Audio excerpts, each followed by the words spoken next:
Okay, welcome everyone. We'd like to go ahead and get started with citizens' participation. Do we have any citizens here today who care to participate? Have anything to offer the county commissioners? Okay, that's out of the way. Washington County goes purple. Sheriff Mullendore, Emily Keller.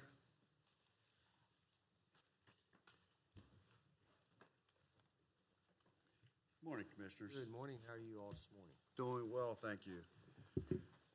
As you all know, Washington County, as well as the state of Maryland and the Quad State region, is experiencing an opioid epidemic. Washington County is looking to start a program, and before I go any further, I want to introduce Councilwoman Emily Keller from the Hagerstown Mayor and Council, and then we have Vicki Sterling from the Behavioral Health Services of the Health Department. So we're looking to do an awareness campaign for substance abuse. It's not just for opioids, it's for all substances, but with a concentration on opioids. Because we recognize that most of the time for the addictions, it starts out with prescription medications.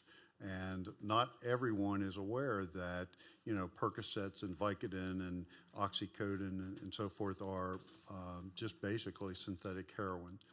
And so what this campaign will do, it's a kickoff on August 31st with the month of September, looking at Christmas here, with the month of September being Washington Goes Purple, where we would turn as many lights, as many things as we can purple to indicate that it's an awareness month for the substance abuse addiction. And we're asking for the commissioners to assist us with that as well. We would like to do some signs on the county commuter buses. I believe the cost of doing that on all the buses is about $3,600. We would ask maybe out of the Commissioner's Contingency Fund if that would be something that you could assist us with. We are getting both public and private donations to assist with doing T-shirts and printing brochures. I think you have a brochure in your packet. As well as many of the other things that we'll be doing throughout the campaign. At this point, I'm also going to turn it over to these young ladies and let them have an opportunity to speak as well.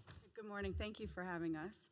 I just think it's important to note that we are partnering with the school system, and we plan on being in every middle and high school in the county. We've met with them already about this. We're going to give the teachers T-shirts and educational materials and meet with the staff before school starts. That way they understand the mission and understand the message that we're trying to spread. And then we plan on being at the sports functions, Girls Inc., Boys and Girls Club, everywhere where our youth and parents are. And we are engaging the faith-based community as well as the business community. The Chamber of Commerce has been involved, different Rotary clubs. So I think it's important that the school system, local government, our faith-based community, and business community really rally behind it and get together. We're excited. Talbot County had a huge turnout with this.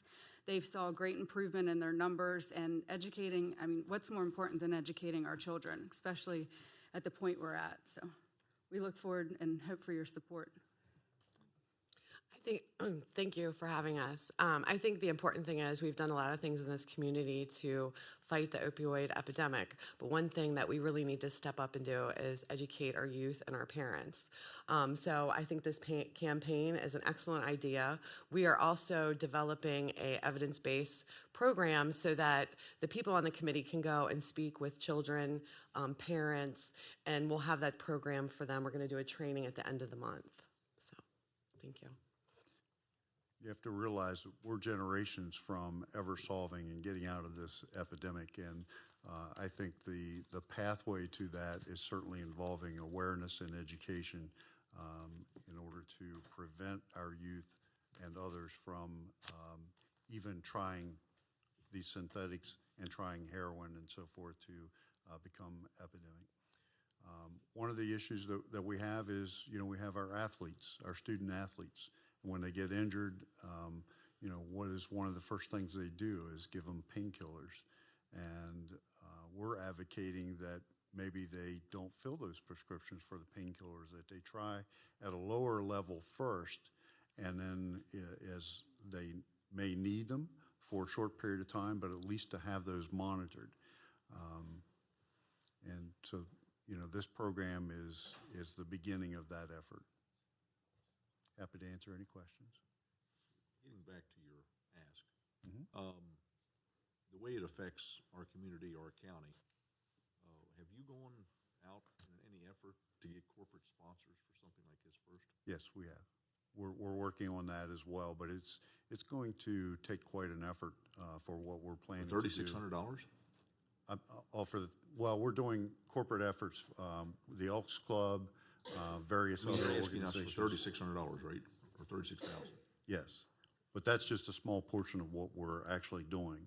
We're planning on doing banners, T-shirts, signs, other things that we're getting corporate effort involved in as well. And we are raising money at WashingtonGoesPurple.com. There is a donate button. The Community Foundation of Washington County is handling that for us, so it is tax deductible. We've raised about $11,000 in the last week since we kicked it off. So what is your total that you think this is totally going to, what's the program going to cost total? Well, right now we're looking at T-shirts alone for the No, T-shirts. the total package, everything, the banners, the signs on the side of the buses. What do you think this whole project's going to be? I would say we're 100,000? probably talking 50,000 at least. It depends on how much it gets picked up and how much involvement. And what Talbot County actually saw is it started out relatively small and it expanded so rapidly that it was difficult for them to be able to keep up with that. So we're just using their exact model since it was so successful there. I mean, they ended up raising and spending about $100,000, and their county is the size of Hagerstown. But it took off so much, and the business community really rallied behind it. So we are using, Sheriff Gamble came here, Sheriff Mullendore invited him, and he presented the program to us. So we're using their materials, the exact model that they used since it was already successful. Okay, any other questions? Thank you, and best of luck, and let us know what our part should be. Thank you.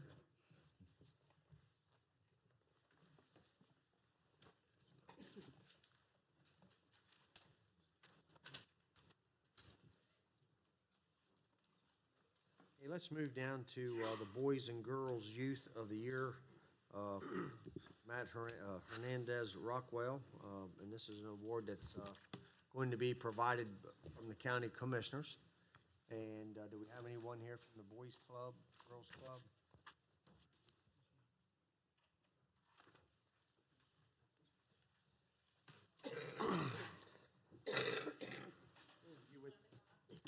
Well, we're going to come over there. Are you the Boys Club, Girls Club? Yes.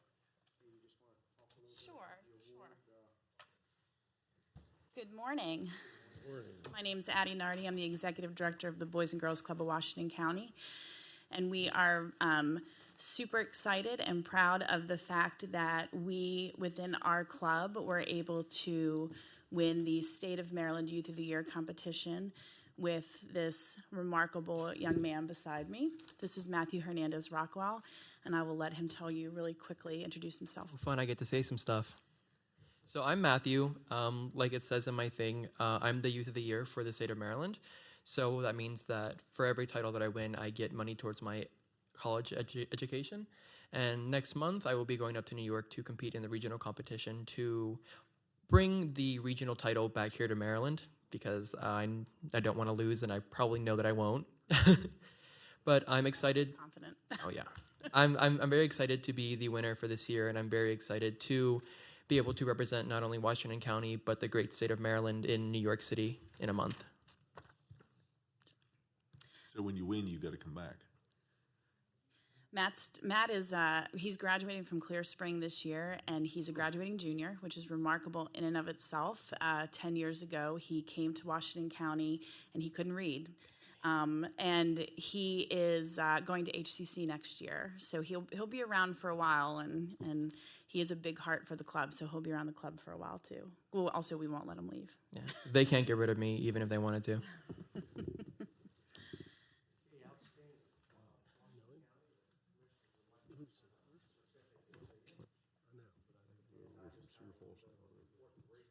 Well, Matthew Hernandez Rockwell, 18, is a graduating junior at Clear Spring High School. In 2004, Matthew's dad had been deported.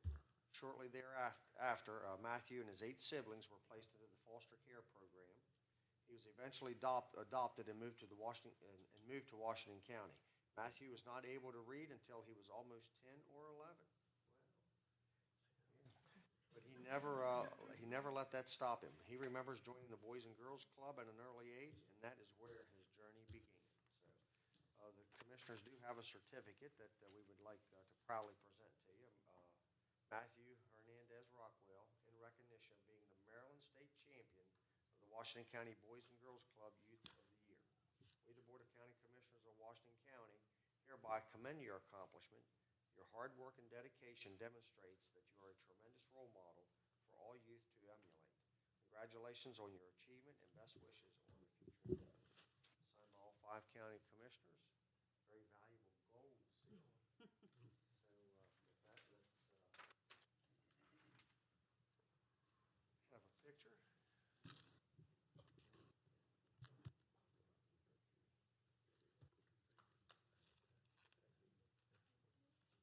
We also have our county lapel pin that we would be proud of. You said wow. And I see well every morning. have a picture taken with all of the county commissioners. And the majority of the county commissioners. Are they? Okay, commissioners, let's get our picture taken. Okay, here we go. 1, 2, 3. One more. 2, 3.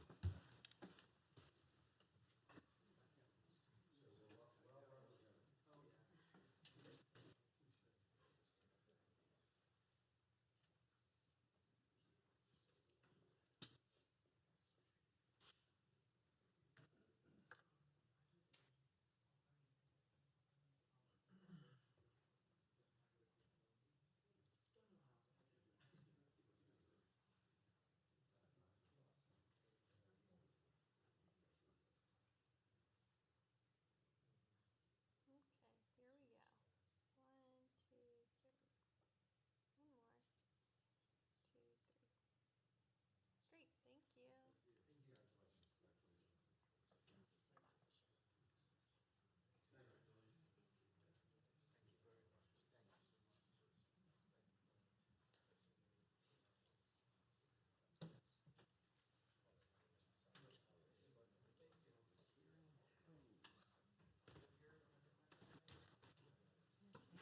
Okay, next on the agenda is a public hearing concerning RZ 18-001. The purpose of this hearing is to hear public testimony concerning the matter. The procedure is as follows. We will first have staff introduce the matter. The applicant will then have the opportunity to testify, after which the hearing will be open for public comment and testimony. Public comment and testimony is limited to 3 minutes per speaker. After everyone who wishes to speak has done so, the applicant will have the opportunity for a brief rebuttal because the applicant has the burden. The hearing and the record will then close, and no other comments, correspondence, or emails will be considered. The commissioners may discuss the issue and take any action that they deem appropriate, including adoption or rejection of the proposal, or they may take the issue under advisement and deliberate at a later date. Okay, so everyone here that's going to be testifying today will need to take the oath, and that'll be administered by our county clerk, Vicki Lum. So if you're going to comment on this during this public hearing, please stand and take the oath.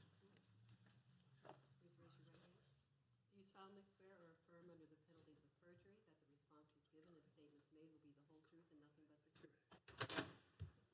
Thank you.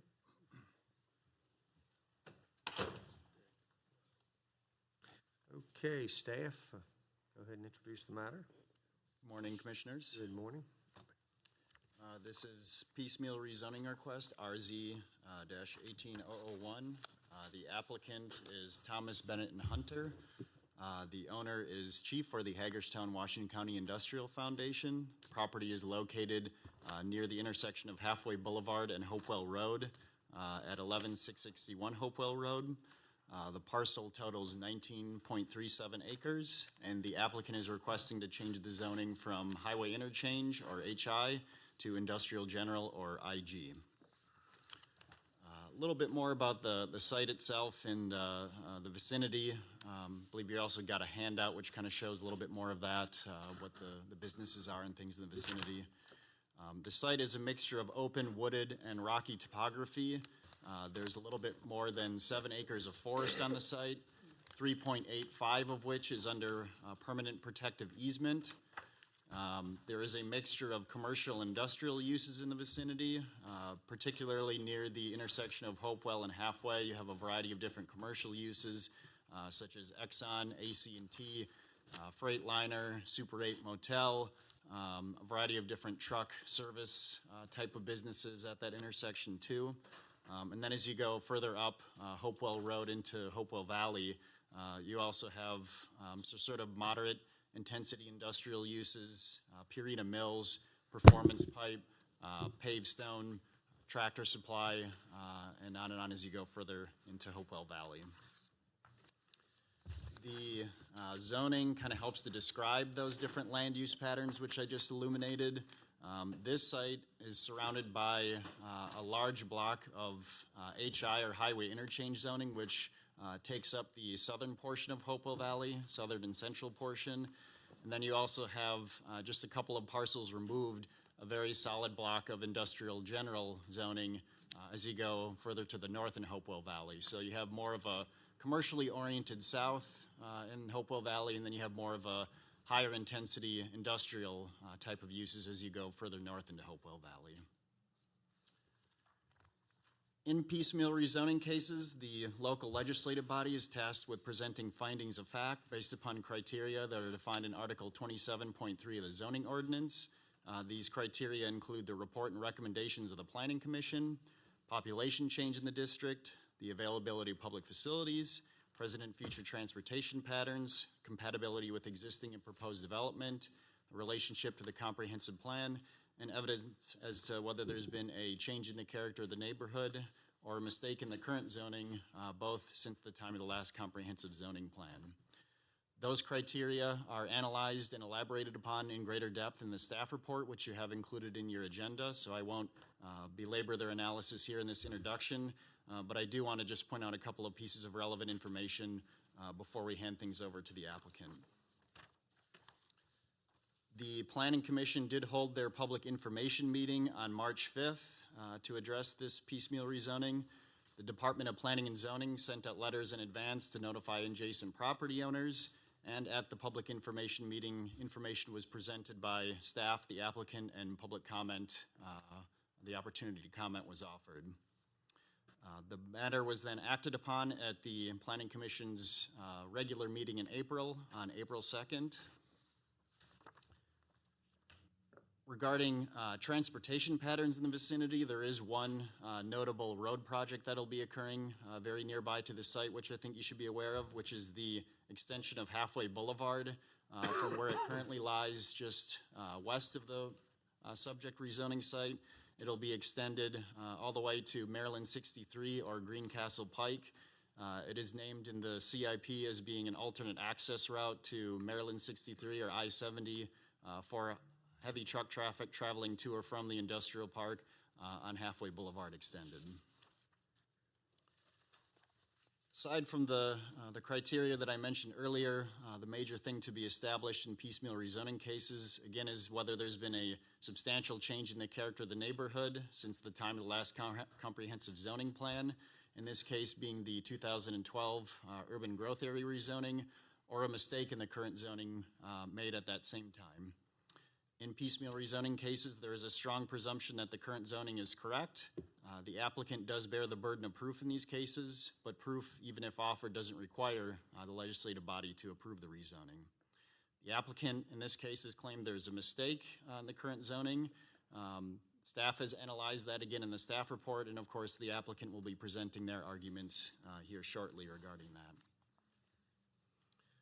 The criteria to prove mistake in a piecemeal rezoning case, the applicant must offer evidence that the local legislative body did one of the following things: failed to take into account projects or trends probable of fruition, made decisions based upon erroneous information, used facts that later proved to be incorrect, couldn't have foreseen events that have occurred in the time since, or ignored facts and evidence at the time of zoning application. So any of those situations potentially leading to a mistake in the zoning at the time.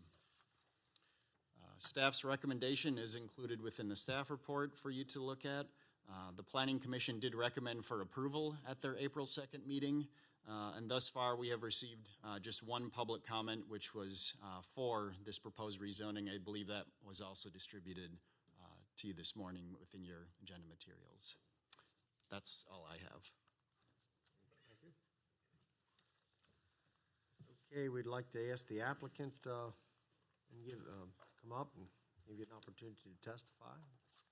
Good afternoon. Mr. Baker, Commissioners. Good morning. Good morning still. My name is Jason Divelbus. I'm here on behalf of the applicant, TBH.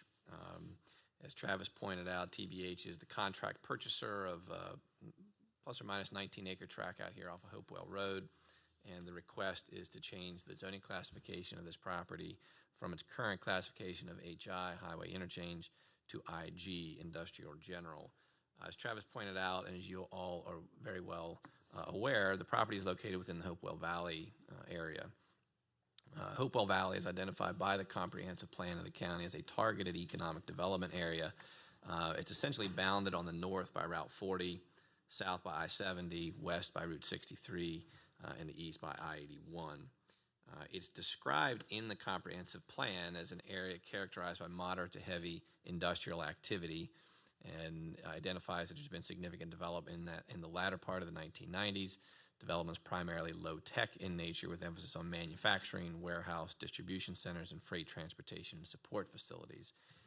Comp plan just sort of gives you the general flavor of what Hopewell Valley is and means. The future land use designation for Hopewell Valley is a combination of industrial and industrial flex. This particular property is designated by that comp plan as industrial flex. In addition to being identified in the comp plan as a targeted economic development area, Hopewell Valley is located within a designated enterprise zone, which is intended to help promote the growth of industrial and commercial tax base in Washington County. There can be no dispute that the predominant land uses in Hopewell Valley, consistent with the comp plan, is moderate to heavy industrial use with an emphasis on the manufacturing, warehouse, distribution centers, and freight transportation facilities. I want to provide you with one exhibit in addition to what you have from Travis. It's actually 2 pages.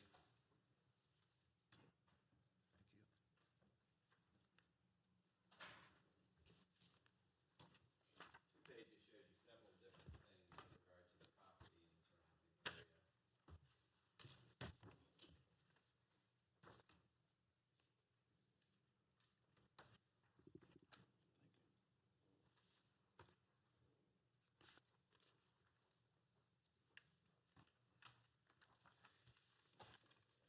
So what you see on the top page of what I provided you was that division that Travis described, where you have sort of the northern portion of Hopewell Valley with the IG zoning district, and then you have the southern region plus or minus with the HI.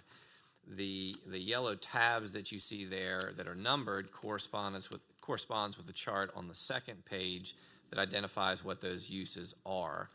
You'll also see a component on the second page with the zoning districts, which I'll explain here in a little bit.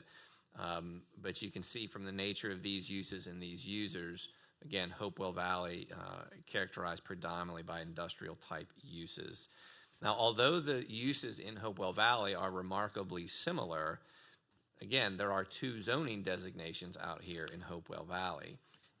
The explanation for how you can have two different zoning districts with very similar uses can be explained by looking at the way the HI zoning district is structured. That is, it does not have any specific principal permitted uses identified, but it actually includes other uses from other zoning districts by cross-reference. In particular, the HI permits all the uses permitted in the BL, the BG, the PB, and the ORT, and most importantly, the IR, the Industrial Restricted Zoning District. That's included in the HI zoning. If you look at the IG zoning district, the IG also includes the majority of the uses permitted in the IR zoning district. So what you have is IG, HI permitting very similar uses. Thus, the uses are very similar, even though you have the two different zoning districts in the area.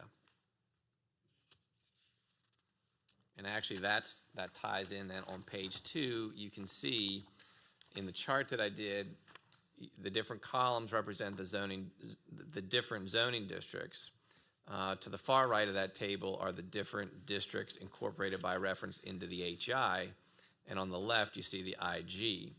But the uses there on the left-hand column, you can see, are all permitted by the IG as well as the IR, and actually none of the existing uses are there in Hopewell Valley because they're permitted in any of the other reference districts, the ORT, PB, BG, and BL.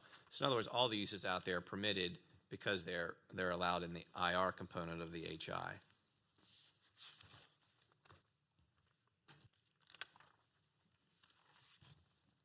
All right, so as Travis pointed out, there are two elements required to be demonstrated as part of any piecemeal rezoning request. One is that there's either been a substantial change in the character of the neighborhood in which the property is located, or there was a mistake in the original zoning. That's number one. And that the requested zoning classification is appropriate for this particular property. The applicant would contend that a mistake was made in the original zoning of this property in 2012 when it was given the highway interchange zoning. Travis identified the criteria upon which you can find mistake. It doesn't mean that it was necessarily an error. It was that facts and circumstances were not sufficiently taken into consideration at that time that should have. And we would argue that in 2012, it was reasonably foreseeable, and it should have been recognized that the existing predominantly industrial nature of Hopewell Valley was the predominant land use pattern there, that consistent with the comprehensive plan, the trend in Hopewell Valley would be a continued intensification of those industrial uses rather than a change to a more general business or commercial character, and that the industrial flavor of Hopewell Valley would continue. That should have been anticipated, and thus this property should have been given an industrial zoning classification rather than the HI that it was given. As to whether or not the IG zoning is appropriate for the property, again, based upon its surrounding area, the adjacent uses being industrial in nature, the proximity of an active rail line right next to the property, proximity to I-81, it is quite logical and reasonable to say that the IG is an appropriate zoning classification for this property. Now, you heard me mention the IR on several occasions. Yes, IR would also be appropriate, just like with many of the uses identified in that chart. The use anticipated by this applicant is permitted by special exception in both IR and IG. But the fact of the matter is that there are no other properties in Hopewell Valley that are zoned IR. So while IR would also be appropriate, IG, being already there and being consistent with the land use patterns, is also appropriate. And rather than creating a standalone IR piece, the request here is for the IG.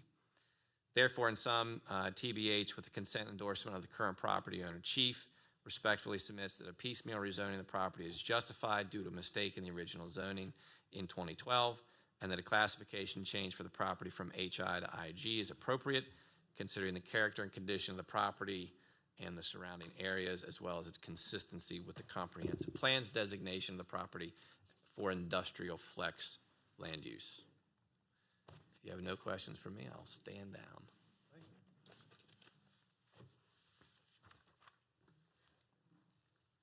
Okay, we'll now open the hearing for public comment. We have anyone here from the public that would care to comment or participate? Okay. Not necessary for a rebuttal, obviously.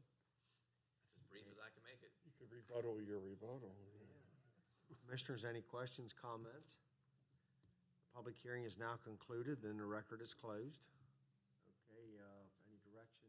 I'd like to move forward on this today. Yep. We just need Consensus, we'll prepare the necessary documents, bring it back. Let's get them out there and Rolling. So you'll bring that back this afternoon and then, no, I'm just kidding.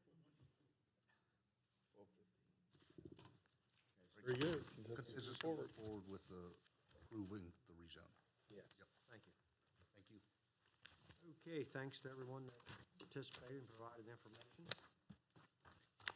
Okay, I'm going to jump back up to reports from county staff. I know we have a contingent here, and they would like to give us a report on South County, and so I'd like to get them back to work.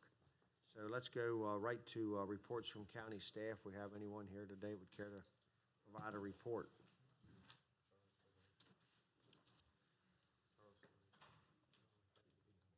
Rich, Scott, Doug, All of them. Yep. Sheriff.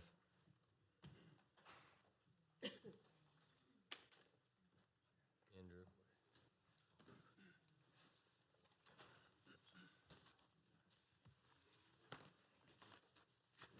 While Andrew passes these around and before Dave gets started, Commissioners, I wanted to say that the Sheriff's Office Emergency Management, Public Works, Engineering, Construction, Budget and Finance, Public Relations, and not in staff, but certainly is helpful, if not sometimes equally as or possibly more helpful at times, Volunteer Fire and Rescue Association, the state, Boonesboro Fire Department, and Potomac Valley Fire Department, their chiefs and their staff have been so hospitable and so helpful.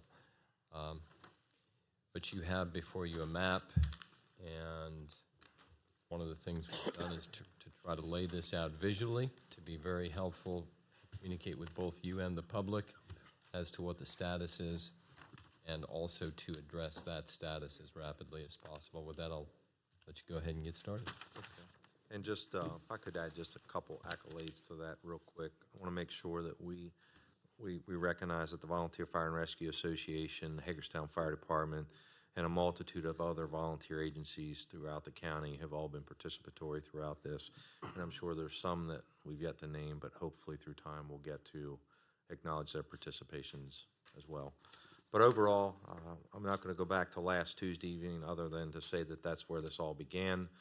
We've been working now for a week to move through qualification of rescue and life safety issues and get to a point where we could declare the area stabilized, at least from an emergency management world, and begin the contacts through the state and federal government to position Washington County in hopes that we'll meet a threshold, the county's threshold and also the state's threshold, that will allow us to apply for public assistance, which would be reimbursements that may be eligible to the county as a governing agency to restore the community as a whole.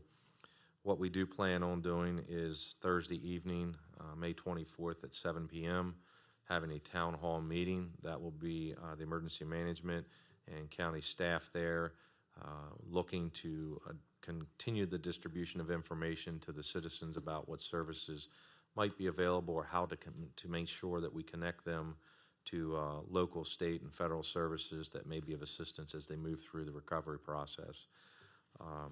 That's going to be held at the Burnside First Church of God, it's 3904 Mills Road, and that is about as central as we can get when we have a mountain ridge that divides two areas that are heavily affected. So we're hopeful we get that message out. We're going to begin today, this afternoon, a door-to-door campaign to hand out a public notice that has this exact information in it.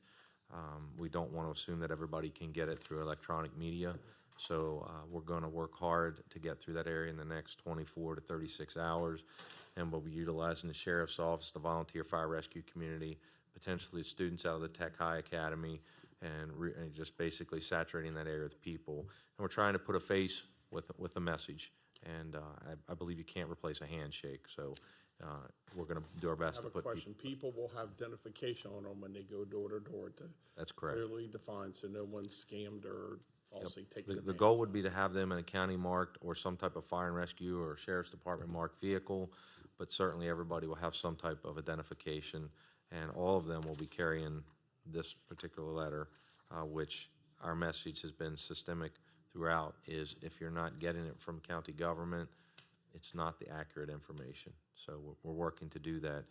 One of the things we know is going to be challenging is coordinating the relief efforts down in there, and I know that Department of Public Works offices and planning and engineering offices will be working through that and be speaking to that. But overall, the other thing is beginning tomorrow morning at 11 a.m., we're going to open a community recovery center through the Office of Emergency Management. That's going to be located at the Potomac Valley Fire Station. Yesterday, we completely moved out of an incident command post operation there, and we expect tomorrow to move into that. And we'll run that up through this Saturday. That's the hours are posted in the public notice. We're going to open from 7 a.m. to 7 p.m., stay open through part of the evening to try to allow those individuals that have to commute home sometime to get home and at least to get to us. And then Saturday, it will be open from 8 to 12. And then from that point, based on the interaction with the community, we'll decide if it needs to be extended on into future days of next week. But at this point, we plan to have it open for the next 4 days going forward. And we may not have all the answers there. We'll have what information we have present and what we know available to distribute to the residents. And really what we'll be able to do is put a name to a face and make sure that we have an address and get somebody back to them, whether it's a local, state, or federal agency. So that's our goal with that. Unless you've got any questions of me, our response from emergency management and emergency services to the area is complete. And I'm happy to report that we've had no loss of life, whether that's civilian or responder, and no injuries to date, whether that be civilian or responder. And we were able to rescue 2 horses and a dog. So it's a good day in Washington County. Just to add to that, on the public safety side, we continue our efforts there. We have deputies, 3 deputies assigned on a 24/7 basis there. We have the mudslide area on Sandy Hook that we are keeping only for local residents. Actually, we're not allowing any traffic other than emergency traffic to go through that area because of the potential for danger to not only vehicles but pedestrians and bicycles as well. The canal is right there, so we are securing that area. I also have 1 person who is roaming the roadways for any issues and to be available for any emergency calls that may be occur in that particular area. The east and west side is obviously divided off, and it takes a while to go from one side to the other. And so we want to make sure that we have personnel strategically available to answer any type of emergency that occurs in that area. Okay, anything? What I'd like to share, the map that you have in front of you is the damage assessment map that shows the extent of the damage to the infrastructure. And we have a systematic plan in place. Moving forward with the Highway Department has made great strides over the last week or so. We have a plan in place to utilize highway crews, some maintenance crews, some other contracts that we're going to bid out to get some general contractors down to the site. On the map, you'll see locations of debris, mudslides, pavement damage, shoulder washouts, structure and culvert damage. Currently, we're working at a few of the structures that are major bridge damage and structures. Valley Road is one of them that we're working with highway crews and specialty contractor to get that road back open. We've been talking this morning that should be open shortly. We're going to have some more news here as the contractor works through that, but there's a hole opened up in the Stone Arch Bridge. We're grouting that hole. We're going to work with highways to get the approaches back open. That's a key link for us, essential link down in the south end of Valley Road. So just to share with you, we have long-term, short-term goals in our plan, and this is one map and key indicator of where the situations are. How can we provide the most accessible routes? through our assessments. The assessments will continue because there's still high water in many of our structures. We're going to continue to assess the damages, provide cost estimates to our staff and emergency services on that. The timelines will vary, but what we'll have is a plan that shows the roads, the locations of the damage, and our timelines of when we're going to make the repairs, and who's going to make the repairs. And you can see how extensive it gets. It takes us a while to get a handle on with our staff. However, we're making great strides at that. We have full staff involvement in this. I wanted to share with you Andrew Eshelman, here sitting back with us. He's on my staff. He's going to be a lead project manager on this project to help coordinate all of the different agencies that are involved with repairing our public infrastructure. So that's key to make sure we know where highways will be, repairing the shoulders, making the roads passable, continuing to open up the roads down in South County. Part of the notice that will go out is an updated map of the detour or the alternate routes that are included. So again, that's an ongoing effort where we're coordinating with highway crews and emergency service to let them know highways is there. If they've fixed a culvert, repaired a culvert, they've fixed the road or shoulder, or we have a contract to fix that location. So an ongoing effort, but I wanted to share that we have a strategic and systematic plan with timelines involved so that we keep everyone apprised of the situation, the community, leadership here and the county commissioners and the public in general. Like the other departments, our staff is fully engaged as well, not only with this recovery effort and identification, but also trying to maintain our day-to-day operations as well. We've been establishing teams to visit these areas and go through systematically, as Scott said, just like we're doing the same thing. We're systematically checking each road, make sure that properties have access from their properties to the public roadways that are open. Service requests are being established. The inspectors are visiting those locations as well. We're establishing service requests for drainage, driveway entrances, and building structures at this time. I'm happy to report at this time we know of no major structural damage.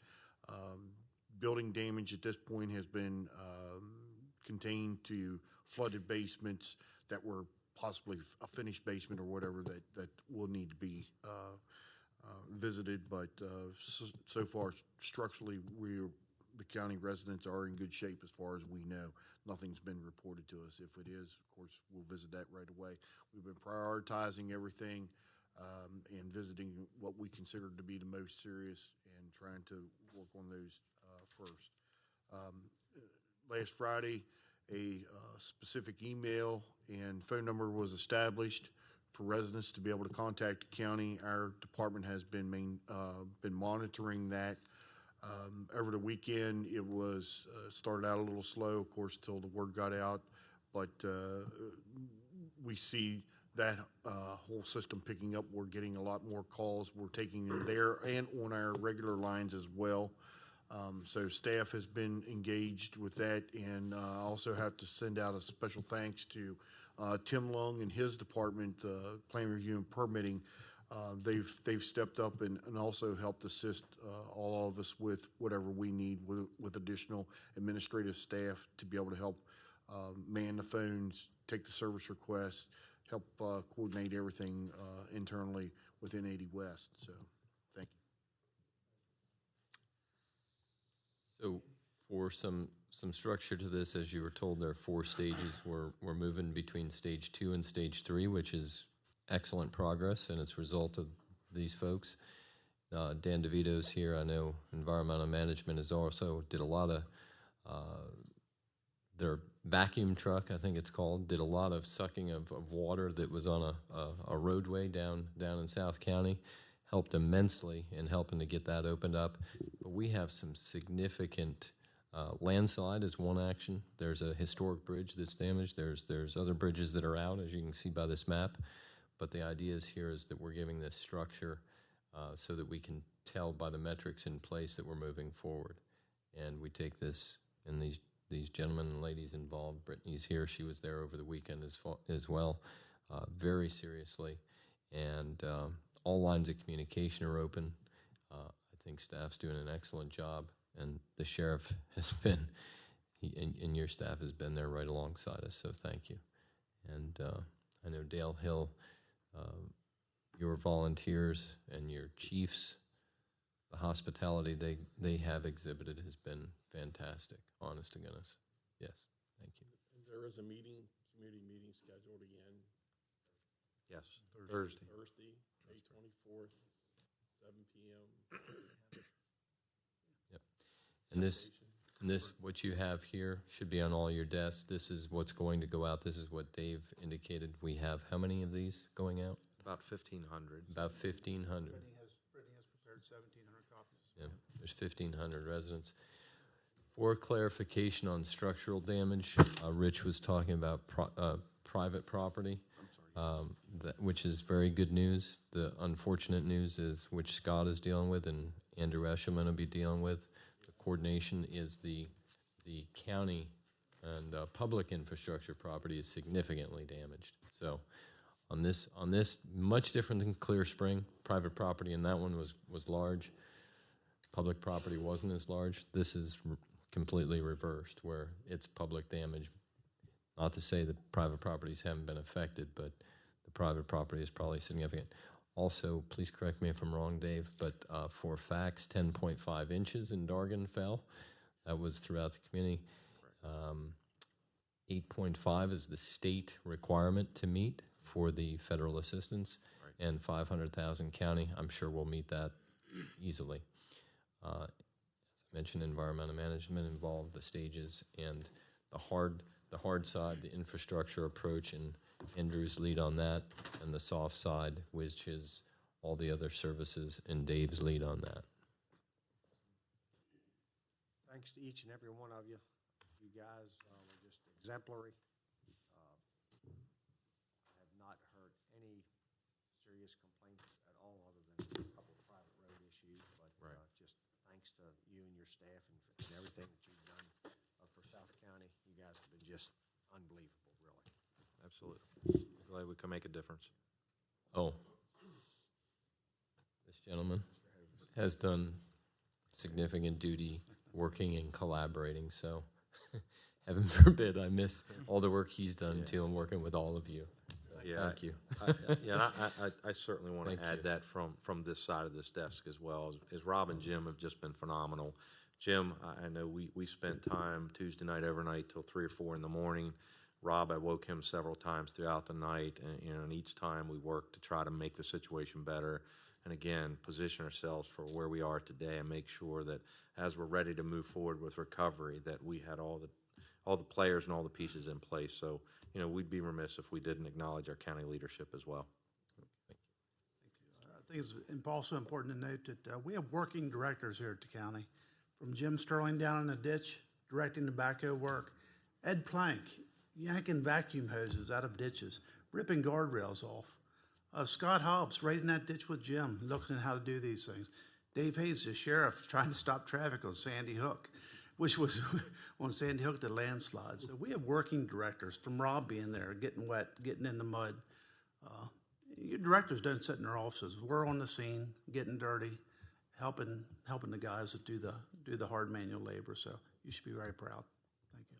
We are. Dan DeVito, Sandy Hook with the vac truck. So he beat me there. I was there about 6 in the morning. Dan's already there with his staff, with hose in hand, sucking out drains. This is the directors that are doing this work for you. So they're on the scene and working hard. I will also point out that Washington County was the first in the country under FirstNet to deploy a CAL cellular tower on wheels in South County in support of this as well. Came from Atlanta, Georgia. Took almost 24 hours to get here and set up, but that's there in support as well. It's unbelievable what everything that just goes into a catastrophe such as this. Yeah. This was an all-hands deal, without question. I also would like to say I appreciate the regularity in which the commissioners are being kept up to date. On Tuesday night is when this happened after our budget hearing, and I think right before midnight, sometimes when Dale Hill sent a text or an email out to some folks, commissioners. I got one, and then 2, 3 o'clock in the morning, Charlie Summers is sending out updates. So I guess he doesn't get to sleep very much. Not many of you have last week, these last few days. So those updates are appreciated, so we know and see what's going on in all the various departments, and that's important. Thank you. So also, when Dave leaves here today, him and his staff will be armed with 1,700 of these notices that were printed up by Brittany and her staff this morning. They will be delivering them. I know we have a systematic approach to get these delivered to each and every house in South County, so everyone receives a notice, tape in hand to stick on doors for those that aren't home, and maybe a handshake, a short conversation also while they're there. Any other comments, commissioners? Thank you Again, for your thank you. support. Thank you.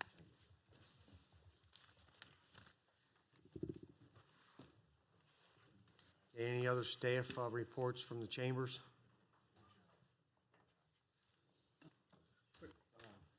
Request. Hello, how are Area you? Director of Purchasing. A couple weeks ago, I came before you and asked for an extension on the food service contract for the detention center because we had to reject all the bids. I'm asking for a second extension to request until the end of June so I can get all the contract information in place. Motion. Moved. Here, a motion and a second. Any further discussion? All those in favor signify by saying aye. Aye. Opposed? 5-0. Thank you. Any other staff reports from the chambers? Okay, County Attorney. Thank you. I just have two brief items, Commissioner. Several weeks ago, rezoning case RZ 17-010 was before you for a public hearing. That was a case regarding properties out near Broad Fording Road along Dusty Lane. It involves 5 parcels that are currently zoned planned industrial. Were zoned that during the last comprehensive rezoning of the urban growth area, and the request is that they be rezoned to agricultural rural, which they were before that last rezoning, and which allows the residential uses that are occurring and are planned to occur on those properties. There was a consensus of the commissioners to approve that rezoning. The decision and necessary findings of fact have been prepared, as well as an ordinance to amend the zoning map for Washington County, Maryland, approving the reclassification of those properties. And because of the location of these properties, this rezoning also requires a resolution to adopt a revised comprehensive plan map for the urban growth area of Washington County, Maryland, placing these outside of the area, just adjusting the boundary of the urban growth area under the comprehensive plans land use map. So those documents have been prepared. They're ready for formal approval by the commissioners at this time.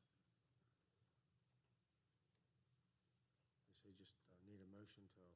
A motion to adopt the ordinance, the decision of findings of fact, and the resolution adjusting the comprehensive plan map boundaries. So moved. Second. Motion and a second for that approval. Any further discussion? All those in favor signify by saying aye. Aye. Opposed? 5-0. Thank you. And one other thing is, as you recall, one of the county's legislative initiatives this year was to get greater authority to provide a real property tax credit ordinance for disabled veterans. The current enabling legislation allowed property tax credit to be granted against county property taxes when a veteran had a service-connected disability of at least 50%. This new legislation amended the enabling statute and removed the 50% threshold. Therefore, the property tax credit, if granted by this body, would be available for any disabled veteran with any permanent service-connected disability in any amount. And the amount of the credit would be pegged to the amount of the disability. So basically, this is just an ordinance restating with amendment the Washington County, Maryland Disabled Veterans Real Property Tax Credit Ordinance, and that is simply a long way of saying that we are removing the 50% threshold eligibility requirement for that tax credit. So if you're 30% disabled, you'll get a 30% tax credit. As Kirk mentioned, that was one of this board's legislative requests, which was passed and signed by the governor, so that's why this ordinance needs to be revised. Okay, so we'll need a motion. So moved. Second. Okay, a motion second approval of that discussion. Any further discussion? All those in favor signify by saying aye. Aye. Aye. Opposed? 5-0. Thank you. Okay, any other boards and commissions? The Emergency Services Advisory Council would like to appoint Brooke Grossman, a citizen at large, and that would be to a first 3-year term through May 31st, 2021. Motion is second. Any further discussion? All those in favor signify by saying aye. Aye. Opposed? 5-0. Okay, administrative, Mr. Hovis, any comments for the? No, President Baker, thank you. Good. How about Mr. Slocum? Okay. Okay, Senator Amos, funding allocation, Tom Brown. Good morning. Good morning. I'd like to request you move to accept the recommendations of the Director of Emergency Services, authorizing the Department of Budget and Finance to reimburse the volunteer fire and EMS companies for qualified expenses under the fiscal year 2018 Senator Amos Fire Rescue and Ambulance Fund subsidy. There is a attached document that would that outlines how that distribution would go. All submissions for reimbursement under the program are going to be reviewed and authorized by the Director of Emergency Services, and the total fiscal year 2018 funding received by the county is $339,691. Each year, the state of Maryland distributes a payment to each county for support of local fire and rescue operations. The county, in turn, makes notification of the funding to the eligible volunteer fire and rescue corporations, and then financial accountability and reporting is handled within the Division of Emergency Services, and the county files a financial report with the state on an annual basis. This funding is authorized within the Public Safety article of the Annotated Code of Maryland, and the Maryland Emergency Management Agency is responsible for the program. Okay, any questions, comments, commissioners? If none, motion to move forward as presented. So moved. Motion is second. Any further discussion? All those in favor signify by saying aye. Aye. Opposed? 5-0. Thank you, Mr. Brown. Thank you. Okay, FY19 Senior Citizen Activity Center Operating Fund Grant Application. Approval to submit application. Ms. Laypole. Good morning. Good morning. And Ms. Holak, good morning. Stephanie Laypole, Grant Manager with the Office of Grant Management, and here with me today is Amy Olak, Executive Director of the Washington County Commission on Aging. We are seeking approval for the submission of the application for the Senior Citizens Activity Center Operating Fund Grant to the Maryland Department of Aging in the amount of $40,449 and to accept funding as awarded. The Washington County Office of Grant Management is seeking approval on behalf of the Washington County Commission on Aging to request funding in the amount of $11,289, which will be utilized to offset the cost of salary and benefits for the Assistant Director of the Senior Activity Center. In addition, Washington County Commission on Aging is seeking $29,160 of competitive grant funds in order to create a new innovative senior activity center program called Cycling for Seniors, which will focus on increasing exercise and addressing chronic disease prevention and or management. The Cycling for Seniors program would create a new dedicated cycling room at the center. The Maryland Department of Aging requires applications to only be submitted by local governments. Therefore, the county will be the grant applicant and will enter into a subrecipient agreement with the Washington County Commission on Aging to implement the grant-funded project. Any awarded funds will be received and dispersed through the County Budget and Finance Office, and the Office of Grant Management will ensure all required fiscal and programmatic reports are submitted in an accurate and timely manner. The grant performance period is from July 1st, 2018 through June 30th, 2019, and matching funds are not required. Reoccurring expenses will be the sole responsibility of the Washington County Commission on Aging. Are there any questions? Hey, if none, we'll need a motion to approve the submission of the application. So moved. Second. Motion and second. Any further discussion? All those in favor signify by saying aye. Aye. Opposed? 5-0. Thank you. Thank you. Best of luck. I've approved the grant application. I have it for President Baker's signature. Intergovernmental cooperative purchase, one streets sweeper, Mr. Curry. Good morning again. Morning.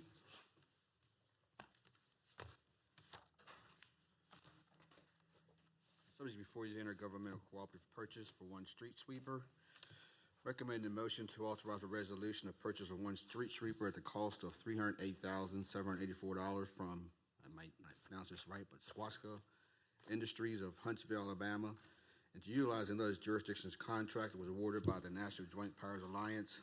The street sweeper will be part of the Clean County Initiative Program. As you can see in the ARF, it's kind of a program that we have to abide by. It'll be operated within a 9-month period, and the Code of Public Laws does allow the board to participate in a procurement even though we were not part of it. The fiscal impact funds are budgeted in the account listed. We have concurrences, and also we have a quote from WashCo Industries dated March the 28th showing the total price of the unit. And that's all I had to do as far as recommendation of award for the street sweeper. Okay, any questions, commissioners? Mr. President, I do. One quick question. Understand that we currently employ or have a contract with a local private street sweeping contractor. Is that we use from time to time? I believe that's correct. Will that still continue, or will this complete? Yeah, we've talked to a couple of companies that do this work, and for the amount of time that we want to use this machine, they couldn't be able to do it. So the contracts that we currently have will kind of be used as, if there's maintenance on the machine, then they could fill in some of the gaps, or any number of reasons that they would just be filling in when the machine is not in use. I don't have any reason to believe it's a huge deal, but obviously, maybe a small loss of revenue to them. But obviously, county-owned equipment. I suspect this will be used more frequently. Yes, I mean the plan is to use this for at least 9 months out of the year. Yeah, we do get credits toward our impervious reductions with the MS4 permit and everything. That's the main purpose of buying the machine, is for the credits for the new permit. But yeah, we'll still use the contract. I believe it's through Public Works, that contract, so I'm not completely familiar with it. But isn't that contract usually mostly for like snow removal and developments for removing of the stones and? It's on spot coverage, Yeah. so this isn't intended to replace Right. that. This is mandated that if we do this program to get credits for, those streets have to be swept at an occurrence that, and I believe we reached out to those privates to do a bid comparison and either weren't available or were significantly greater. Right. We did ask for quotes for the program, and we could save money buying the street sweeper and hiring staff to operate it. How do we recoup our $308,000? There's a program in CIP for NPDES, which is required. Back several years ago, the Director of Environmental Management brought before you a number such as $850 million or whatever it was. We put 1% of that in each year, $800,000, to address our NPDES, which is considerably less than some other organizations, some other county jurisdictions, and that's what we'll be funding this street sweeper to meet the NPDES requirements. We've also done comparisons, rate models, or other credits, and this is the most cost-effective means. The other reason that this is not the first time this has been brought before you, the whole Clean County initiative has been brought before you before, and this is simply the purchase of that street sweeper under that program.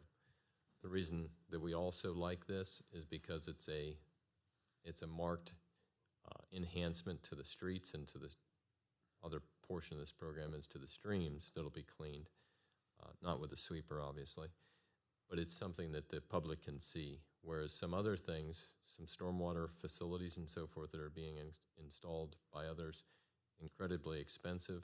The public walks away with more questions and answers as to what did that do.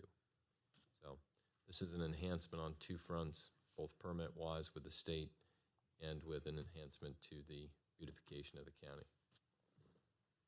With the purchase of this new equipment, since we did have a contract to do some of this work, are you anticipating or requesting new staff members to use this, or do we have That request came through the highway department. There are 2 MEO3 positions in this year's budget that will staff this machine. Those were brought before you in the budget when it was first presented by. And I know some of our smaller municipalities also have a need for something like this. Is there a way that maybe we could get with them to see if we can help to offer that service in their community, maybe for a lesser cost, or what they're paying now? We can explore that option. I know City of Hagerstown does their streets, Williamsport does their streets. We'll just have to kind of work with the town, see what their requirements are. We have some meetings set up with the towns as far as, getting to know the permit and how we can help and help each other. So that can definitely be explored.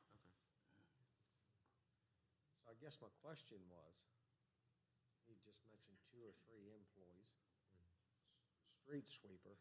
So where is our cost? Where are we cutting costs elsewhere to be able to afford this?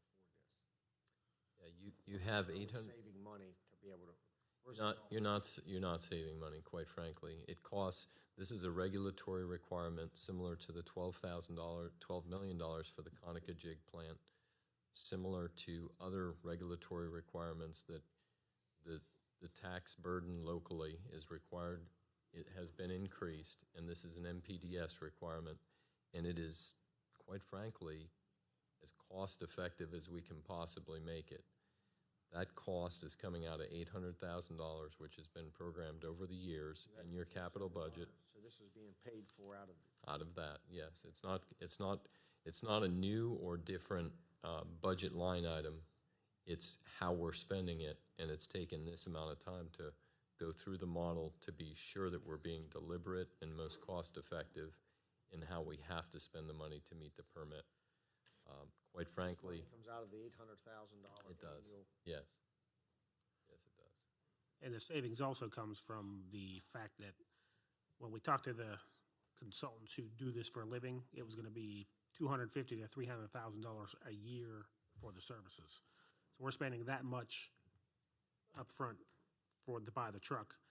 Then all it's costing us for the out years is employees' benefits. Okay, and then on this truck, does it have a bumper-to-bumper warranty or anything like that? It's got a pretty good warranty on it, yes. And then how long, what's the life expectancy? How many City years? of Hagerstown they're in the process of upgrading theirs. I believe both of their trucks are 12 to 13 years old. So how many years you anticipate us getting out of this one? If we could get 10, we'll shoot for 10. If we get more, great. We'll work from there. Okay. How many employees again? 2. One drives the sweeper truck, and then there's a support truck that will work with it. So this has the ability to sweep the streets, and then it will dump its load into just a dump truck, so that it's not running back and forth between the landfill and the streets. It'll be sweeping the streets, dumping its load into a dump truck, and then the dump truck will take it while this is still sweeping. There's other activity for the second unit too, and that is Ed Plank is not here. His highway department has been long obligated to do the ponds, the maintenance, the mowing, all the other appurtenances such as these other devices on Robinwood, for instance. We put in what are called filteras, trees that filter out. Those have to be cleaned and managed. So these 2 positions will be basically scouring the county doing this type of activity, which, again, it does seem like a lot. I certainly appreciate that. But we have scoured the models to be sure that this is the most cost-effective approach to get the most in return for what we're spending. Any other questions, comments? If none, we will need a motion to authorize by resolution the purchase of this street sweeper. So moved. Have a motion, need a second. Motion and a second. Any further discussion? All those in favor signify by saying aye. Opposed? 5-0. Thank you.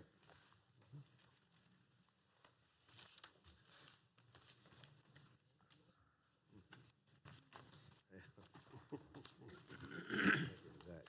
Well, I suspect he'd be in South County cleaning up the mess. Yeah, I didn't think about that.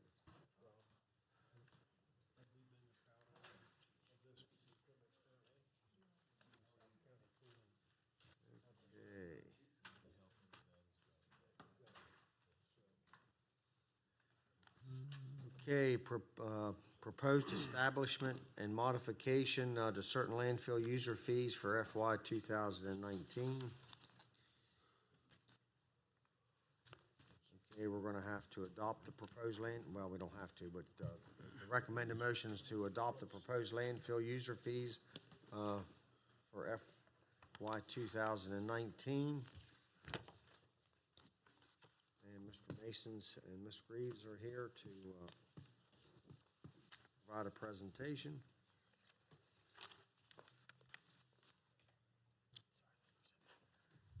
I believe it's still morning by just a minute. Good morning. Good morning. I think you just wanted to hear good morning. I did. That's true. Here today for the proposed establishment and modification of certain landfill user fees for 2019. Sarah Greaves, Chief Financial Officer. I have with me Dave Mason, Deputy Director of the Department of Solid Waste. On April 24th, 2018, the Commissioners held a public hearing and heard public testimony, if any, on the proposed establishment and modification of certain landfill user fees for FY 2019. The proposed fee schedule as presented is requested as one facet of the overall budget proposal to help address the projected FY19 Solid Waste Department operational budget shortfall. The proposed rates more closely reflect the current and projected cost of landfill and recycling operations and are also in line with landfill user rates at other facilities in our local region. Landfill user fees have not been increased since 2012. And attached to the RFU should have a resolution adopting the proposed changes to the landfill user fees. And we're requesting today that you would move to adopt the proposed landfill user fees for FY19.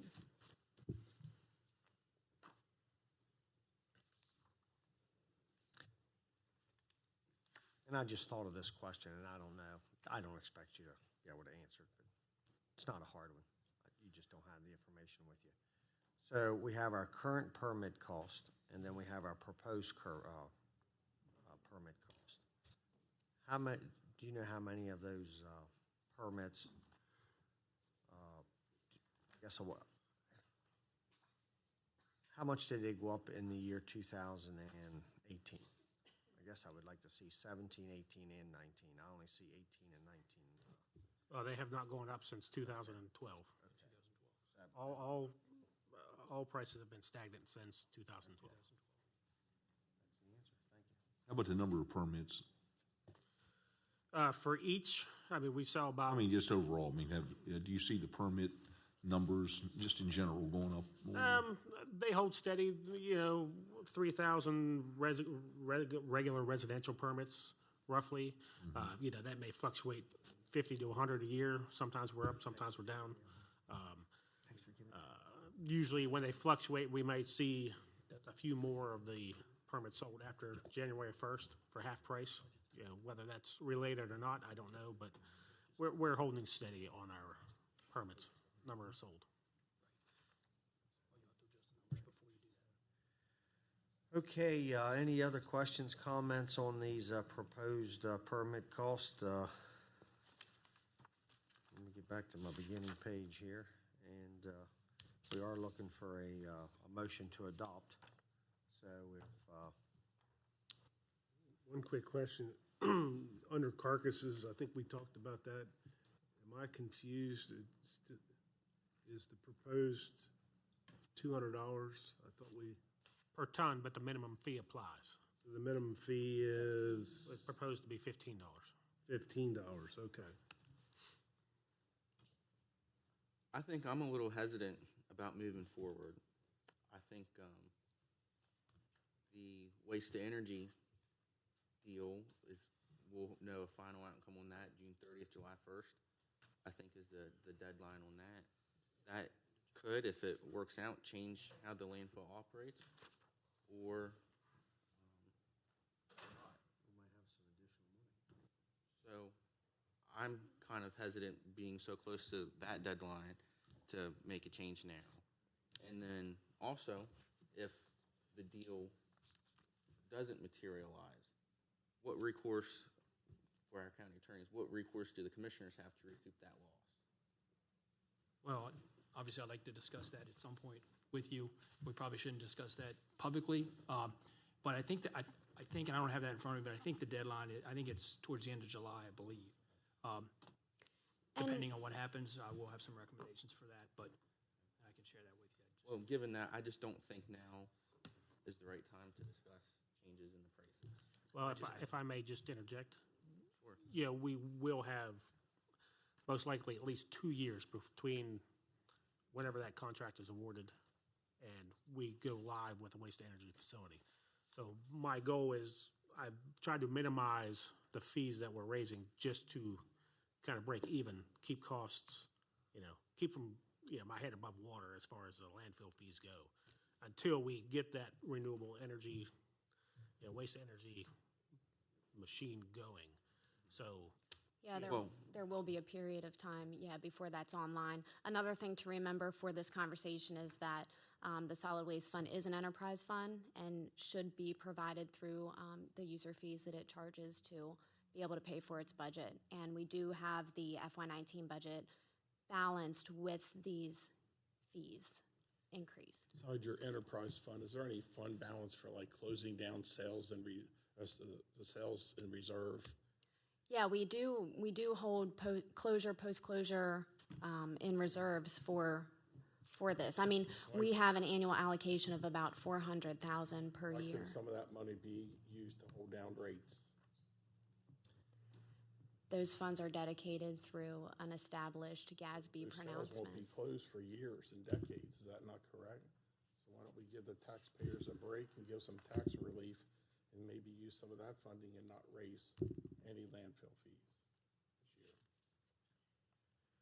You also have a position that is in your budget for another FTE, full-time equivalent position for the landfill. So these rates and those funds will go in support of that. I would suggest that should be reconsidered if you don't want to raise these fees. So if you want to eliminate that position, one of the reasons that position has been held off is because of the waste to energy. So I think you've got to look at all the pieces together if you're going to reconsider these fees. I think we'll know a lot more about the waste to energy in 2 months. Personally, I think it's worth waiting 2 months. All of these I'm sorry to interrupt. So all of these fee increases are going to generate how much revenue? roughly $430,000.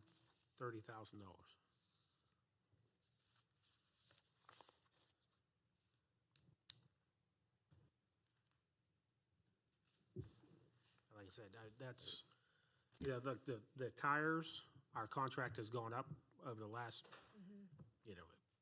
January 1st of 2016, we were paying $55 a ton. It went up to $100 a ton January 1st, 2017. As of this past January 1st, it's now $200 a ton. So those rate increases for tires are so that we don't lose money on the scrap tires. Our costs are going up. Can we approve parts of it then? Can we approve the increase in the tires? That's logical if our cost to dispose of that is going up. I mean, that's a piece of the puzzle. There's other things, that we're trying to fund. This doesn't address our equipment issues. This is just to keep in touch with salaries and running a landfill and keeping everything going. We've, as staff, have looked, if we don't get these increases, how do we cut costs? We may end up having to cut services. Just My answer is, why can't we go to those reserve funds for 1 year? I don't know if legally we can do that. I think we have to set those Local town went aside. into their water sewer reserve fund to reduce their bills and increase Boonesboro. But was that a fund balance or was that You don't held know for if we- something? You don't know if we can do that or not. I don't, I don't know. What I'll we have to do get back is, to you. why can't we do this? We could come back in 3 months from now, or whatever it would take to approve these, or make some adjustments, do whatever we want to do. We don't have to, we can just continue operating under the current permit cost that we operate under today. And then after July, or after we check some things out, then we could come back and make some adjustments. Great suggestion. You have to adjust the budget, right? We will have to adjust the budget because we can't move forward without a balanced budget. Okay. So we can adjust the budget today. If we move forward with that, and then come back with that. As we go forward and adjust the budget, something that was mentioned previously was the position that was requested for solid waste. This is a new position that was requested. It was a position that wasn't filled a while ago because of the waste to energy. Is that right? Or Well, not necessarily? we had open positions, but they were taken off the books, so this is reintroducing a position. And do you want to speak a little bit about why that position is important to solid waste? Because that would probably have to be one of the things that we would cut out. Well, Because it's just Well, a, we're not gonna cut out anything. What we're going to do is to see if we can use Commissioner Klein's recommendation, find out if we're permitted. Mr. Kiefer's thoughts? And so all we would be doing is I'm going to moving this out for a month because the fiscal year starts July 1st. I'm just going to go on record to say that assuming we can use that fund balance, which perhaps may be possible, we would be assuming that the fund balance was set up inaccurately in the past. Is that correct? those reserves are set aside every year for a specific purpose to pay for While those it is the landfill. commissioner's discretion, provided we can use them, and we will certainly look into that because we want to keep that straight in front of us. We believe the fund balance at staff level is required, but we will certainly oblige the commissioners and take that direction and come back to you with ample information to make this as suitable as possible for everyone. Something also that's important to note, if we're thinking about waiting to adopt a budget, obviously we will look into this. But we do have a lot of budget documents to prepare also before July 1st. So I do just want to stress that that does take time to prepare. Clarification question on the permit holders, that's annual? When the folks get a permit? Yes. That's on our budget cycle, that's July 1 Yes. through June 30th? Yes. So I guess my only concern is if we take this under advisement and want to come back in September to change the rates, all those permit holders have bought their permit for the year. You must wait for a year then. Yeah, that's where I'm going with this. Yes. So, And also keep in mind too, I mean, as you have flexibility to increase rates, you also have flexibility to decrease rates. So if things come to fruition as we hopefully expect, you could always make a decrease in a future year. So this is not saying that you can't do that in the future if we would like to move forward with any or all proposed increases. You could always reevaluate next year.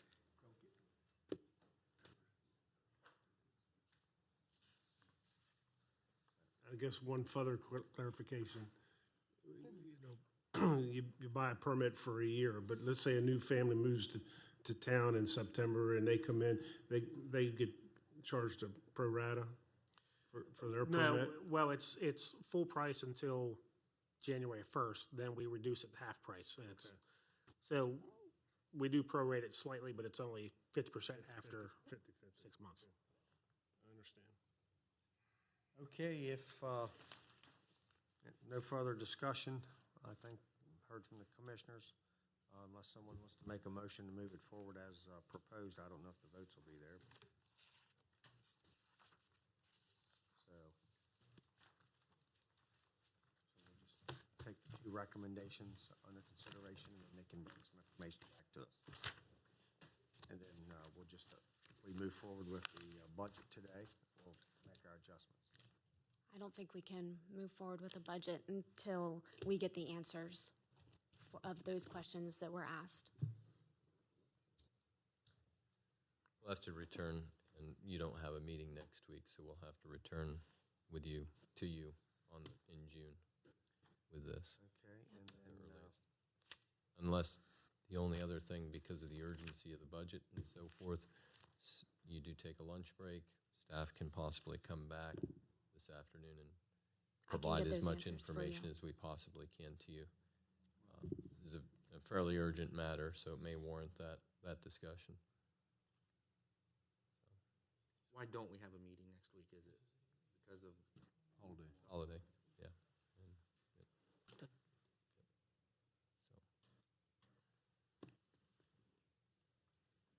okay, any other questions, comments? Would you like staff to return this afternoon? That's come from the commissioners. Staff can return, we can go, suggested, take a lunch break, not now, but we'll have another item there. I don't really think we'll have an answer to my question. We won't know. Guess the bottom line is, if they go and do all of that work, are we going to support it or not? And just so you know, for your question, Commissioner Kiefer, we have, through John's office, we have reached out, and Dave is aware of this as well, we've reached out to that contractor who may or may not have plans come August. They have said they'll either provide us a set of plans or they will have us a working facility, so with permit. Would the commissioners support all of the proposed cost if they were reduced by 25%, something like that? I don't know if you'd be interested in taking them all, reduce them by 25%, 10%. Would you be interested in looking at any of those numbers? If you did 10%, that's $43,000 reduction over the period of the year. 20% is $86,000. We haven't increased the fee since 2012. And that would help, because I would like to say that just by reducing the fees, it doesn't reduce the cost to operate the facility. So what happens is the general fund has to come in and support that to a greater degree. So Just trying to get something moved. so that would help staff to move forward with the budget. To make up the difference? So if we were to reduce them by a percentage, would you want to know if that If the fund balance can reimburse it, I don't want to raise them at all. If we have fund balance ability to do Find that. out within Yeah, a that's matter So of hours. can we approve it with the fund balance? If the fund balance can reduce or eliminate the Commissioner Klein, you're specifically talking about those funds held in reserve, though, for the closure, post-closure, Whatever right? extra fund balance that we have could be utilized to not have any increases in fees at all at the landfill. So if they can be, you could bring that information back to us. We could still approve these, and then you could bring back the amount that would be available through some fund. But the county's required to maintain that fund balance, right? The county is required to maintain a 25% cash reserve for operation and maintenance expense. And I can tell you that through previously vetted budget discussions, what we have currently using the fund balance, I think it's $350,000, let me double check here for you, was what we felt that we could use to maintain our policy. $359,230 of fund balance is being used right now for FY19. And I would say that fund balance is your insurance package when the rating agencies come in to lower your rating for your borrowing, which we have espoused numerous times how important that is, and the credentials by which staff today and staff in the past has said how important these ratings are and how much truly they save. That fund balance, because you have staff here that knows what those requirements are, is one of the reasons that we're saving hundreds of thousands of dollars on borrowing. Yes. So, and that goes not just for landfills, but that goes to other aspects of county government for all services. So And also, just to piggyback on that, one of the recommendations from the rating agencies for this year, in order to improve our bond rating, would be to increase our cash reserves. So if we're doing the opposite of that, it would not be looked upon favorably. Here's the deal, okay? And I know, and let's just put it right where it's at. I know why you don't want to raise them, okay? But it's not been raised for 6 years. It's a long. You've got a deal where, you know, even when you put the gas tax on back years ago, they did a little funny thing by hooking it with your cost of living and placing on top of that, no one even knows about 6% sales tax. So when you really pay for that gas, but if you went through here and did something like, well, let's approve $1 per year going forward, then everybody's free and clear of ever having to raise anything. But you know, the fact of the matter is that the individuals that work out there at the landfill, they want raises. The equipment, it goes up in cost every year. Okay, we can't get away from that. The fuel cost, although they've been steady, we have no idea. But then we want to, you know, we're sitting here arguing and spending a lot of time over about a half-year permit for $5 for a whole year. But I think it's the $430,000, Commissioner. Well, I know that, but I'm saying to you is that when you're looking at the individual rates, what a bargain we have for only $10 more going from the current, you know, for 6 years for that difference. And I agree. I mean, and whatever happens to the landfill, this is separate from what Commissioner Kiefer's talking about in my book. What we're talking about the pelletizing and the renewable energy from the landfill. This is just the fees for the landfill itself that I'm talking about. And I just think it's an easy vote for me to say, yes, you need to pay a little more because it costs us more. Okay, so I guess it goes back to us four. Are there any permit costs in blue that stand out that you would like to make some adjustments to be able to move forward? I know Commissioner Plant said all of them, but if there's something we can do to move it forward, would be helpful. So I didn't know if there was anyone in particular that would help move it forward. A percentage reduction.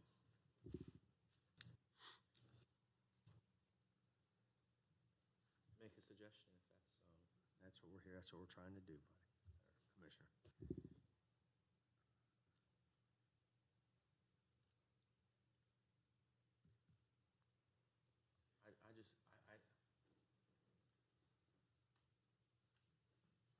I think we have some legitimate questions. What of the fund balance can be used? Should it be used? But also just waiting 2 months to see what the outcome is of that waste to energy proposal. I think they're tied. I think they're connected. It's the landfill and how the landfill will be operated. Well, the waste to energy is still going to be 18 months to 2 years, regardless of whether it's this company or another company. You have 9 months to a year of permitting, and then tying into that process started in 2013. Tying into 5 Commissioner years ago. Klein's comments about the cells and the closing of those cells, doesn't that waste energy program use the material that's already in those cells?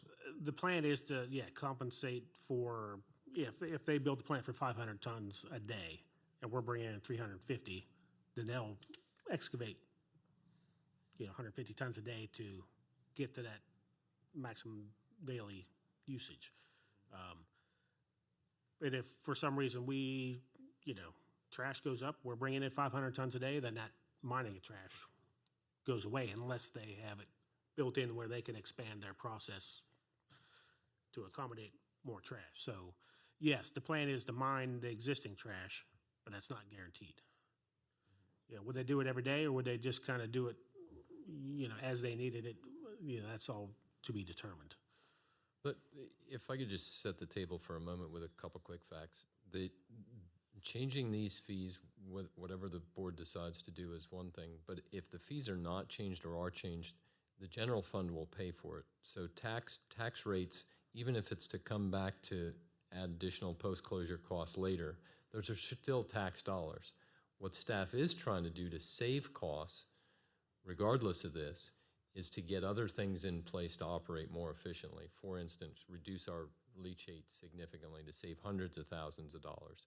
What we'd like to do and request is that these be considered and allow us to work with the next 12 months to get those leachate costs significantly reduced.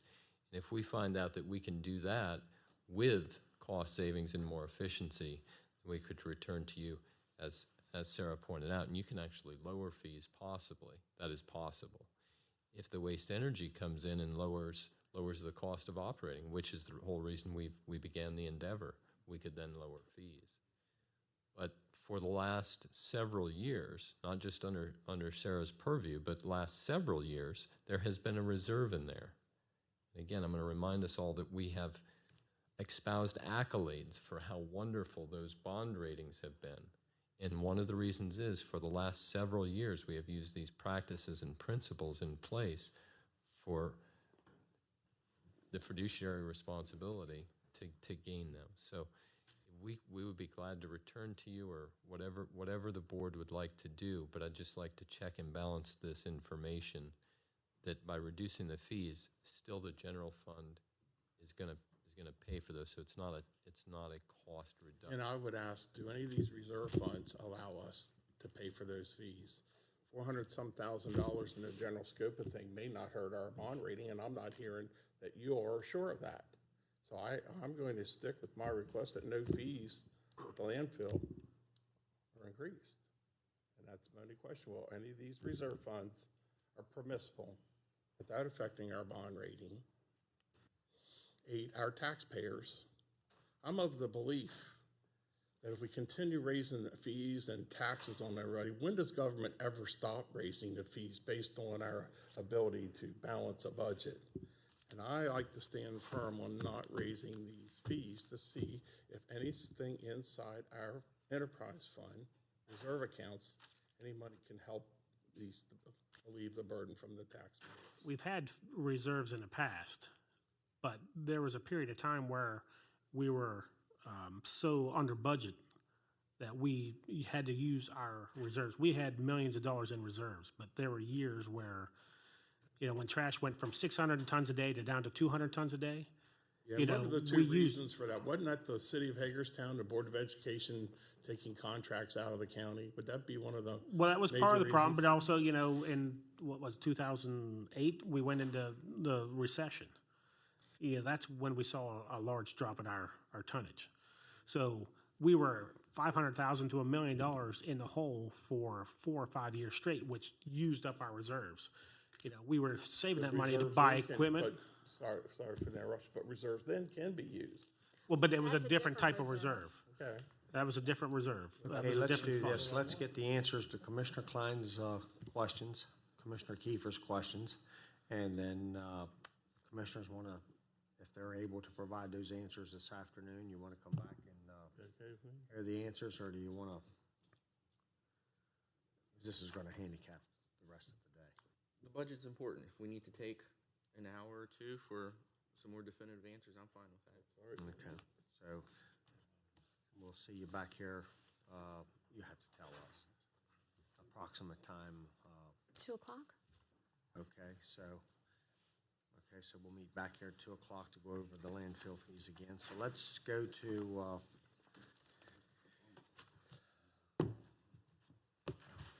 a proposed modification of water sewer rates for the FY 2019. And we're looking for a motion to move to adopt these proposed water sewer rate changes. And maybe you could talk a little bit about the model that was put in place 10, 15 years ago that kind of set the tone for these rates, Yes. if that's possible. Sure. Welcome, Dan.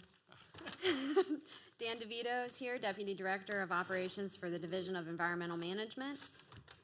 Here today to discuss the proposed modification of water and sewer rates for FY19. There has been a water sewer rate model that was developed many years ago. What the rate model does is it takes into account current expenses for the fund and current revenues, puts assumptions on increases in a number of accounts and any other assumptions that we might know of, like if we are planning to build a new wastewater system and we will get revenue from that system, it takes into account those types of items. So we're looking at expenses that we have, current revenues that we have, what we expect to happen for about a 10-year period. And the model then projects where in that, how our rates should fall, if they should increase or if they could decrease. So it does take into account real information from our current expenses to operate the fund.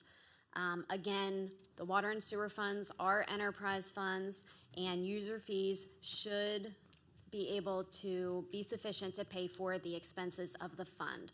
Currently, in our sewer fund, we are using fund balance.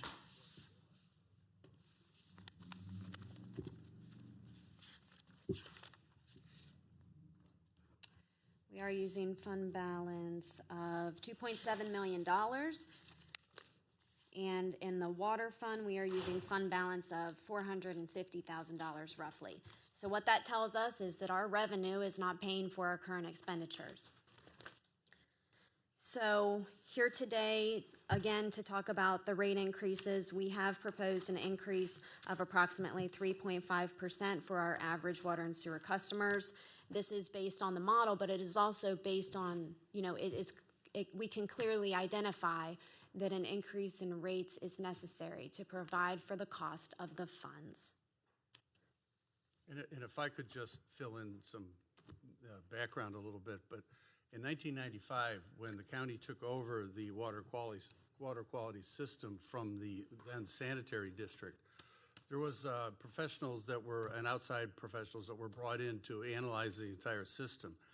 And that's where the model was born. And the model was born with the idea of trying to stabilize rates. And if you all remember that back in 1995 with the sanitary district, we not only took over the maintenance and the operation of the system, but we also took over a significant debt that had been accumulated over the years by the sanitary district. So part of that model was the retirement of that significant debt that has been factored into all this all these years. So when Sarah says that we're talking about a rate model, that the rate model has projections that go out, as long as we hit those projections, we'll be able to see. And I know I'm starting to feel like Greg Murray here for a minute, with all the lines and stuff. But there is a projection where there should be where the revenue should meet the expenses. Now, the wild card in all that is regulatory changes and unexpected infrastructure decay, which we all know that's a problem. We all know that infrastructure is never going to stay the same. It's always going to have a problem. It's always going to be able to have some issues that have to be taken care of. We do the best that we can to factor in as much as we can into that model. It's a very significant and arduous process that we go through. And we manipulate the model as much as possible to see, what if scenarios, to come up with the best scenario and the best situation for our ratepayers. Because we're very significant, we're very sensitive to that. We understand that we can't keep coming back every year and expect to get the same, the raises every year. That we have to be able to show that the only time that we're in here asking for any kind of increase at all is that's our last resort. When does that end? What year? What year does the rate increases to water sewer? We're at one point, pardon interruption, where's on the model, like Mr. DeVito's on, that the model gets down where there's no rate increases or it gets down to 1%? to cover natural decay. I can get that for you for this afternoon as well. I would say to that, the caveat to that is that we will continue to have MDE requirements, and I don't know if necessarily we would want to say that, hey, there's going to be a day when there will be none, but we can get you the information from our rate model for sure. Again, that's the goal, and that's how we try to project things but again, we cannot project those unknown factors. The regulatory environment is changing every day, every minute, almost. It seems Am I like not it's correct that we were at one time taking $2 million out of the general fund to balance water sewer budget? Offset. Didn't we pay that back? I don't At know. one point, I think I don't know. 2010 or 12. I believe that was paid back. It was Yeah, part that of, was- yes, exactly. So we've had rate increases since 1995. Probably. I know definitely since 2001, I think. And I believe that the debt that was taken over by the sanitary district was somewhere in the neighborhood of $50 million. Has been, and that's isn't about ready to be retired? 96A, yeah, in a couple years, I think, 2 years. Sewer rate, water rate 3.5, sewer rate to be what percent? The same, 3.5 average increase, yes. And I might have missed it while I was talking, but Morgansville folks always come in here every year and saying they're paying for that loan or it's been paid off. Is there any more detail you refresh our memory on that? On the $50 million? Well, the folks from Morgansville come in here every year and talk about their water rates going up and there's You all met with them. Oh, I think staff met with them. That's the joint service area. Okay, gotcha. Yeah. Okay, any other questions on these rate hikes? We can move those forward if we have any questions or thoughts before we ask for a motion. Anybody on the fence, not sure which direction they're going? Maybe we get that all ironed out before someone makes a motion. Okay, if none, we need to have a motion to move forward to adopt the proposed water and sewer rate schedule for 2019.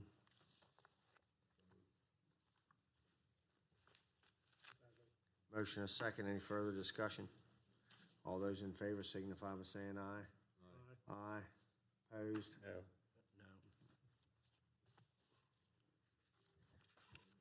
That was a yes. Okay, any other questions? Okay, so let's go to lunch and then we'll come back and move forward with the. Thank you very much. Thank you.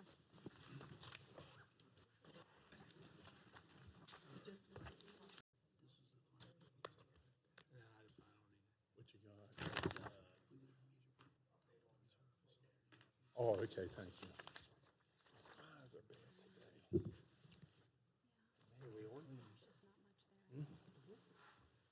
Okay, welcome back, and we're back to the, hopefully we can get a compromise or get something worked out to where we can move forward with the landfill user fees. So staff's been directed to bring some answers back to questions, and it's all yours. All right, thank you for Thank having you. us back. We really appreciate it. I think Dave just handed something out to you, so I think that he or we will first discuss the response to Commissioner Kiefer's request regarding the waste-to-energy facility, and then we can get into a conversation regarding the liability account that we keep for post-closure costs. Yeah, what I handed out was just responses, the latest responses to questions, updates on what the status of the loan was. I had sent out a letter originally. The response, you can see in your packet, I believe it's toward the end, was Mr. Whitehead's response of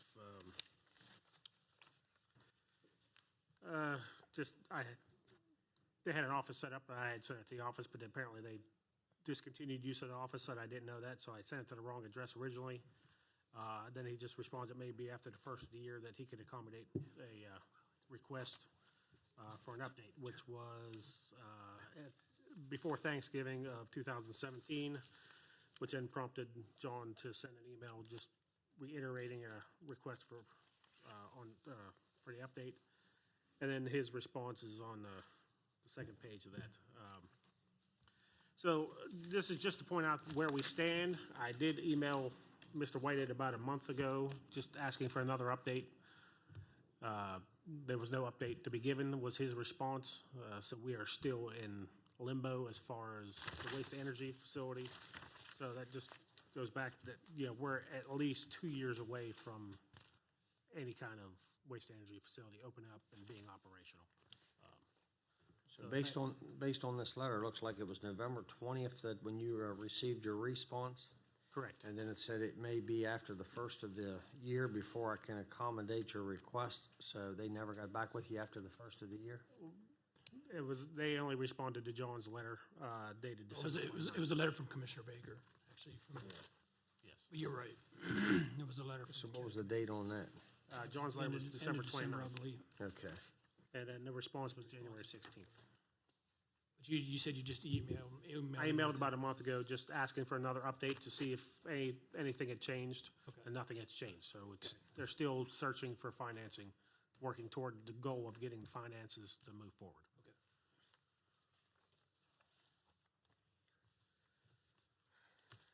Okay. So we have that letter. So you have that there. So that's at least 2 years out. By the time something comes online and starts to help assist the fund financially, it would be at least 2 years. Right.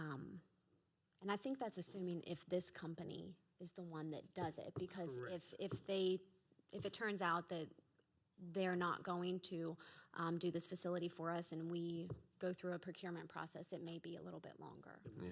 So when's their deadline again, the exact date? Is it July 31st? Yeah, I think it's the end of July. July 31st, I think? I believe that's For the response on that?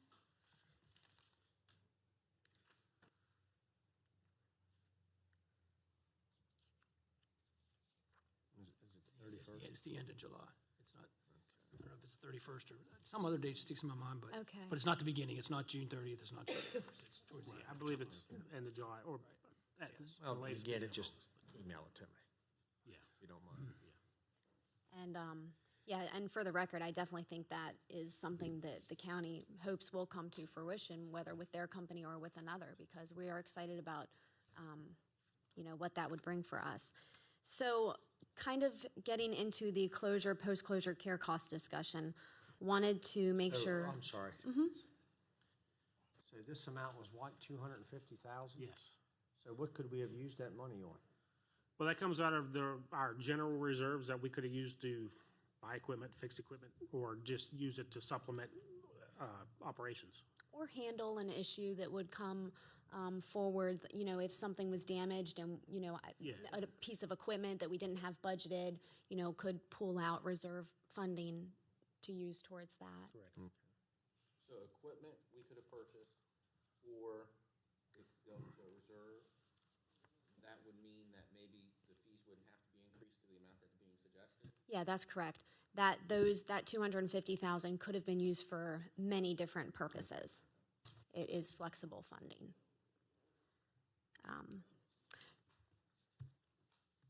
I would like to note too, though, when we think about operating costs year over year, as we continue to use reserves, it's not the best practice to get into because at some point you're going to run out of reserves.